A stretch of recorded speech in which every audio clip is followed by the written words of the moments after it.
Welcome. If you want to activate location tags on your photos in LG K51s, for the first you have to open the camera. Right now just click on the left upper corner to enter the settings.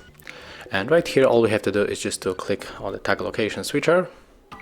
And right now when we take a photo, we can check in the details where the photo was taken.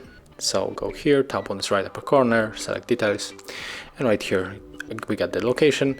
And when we turn it off and take a photo one more time,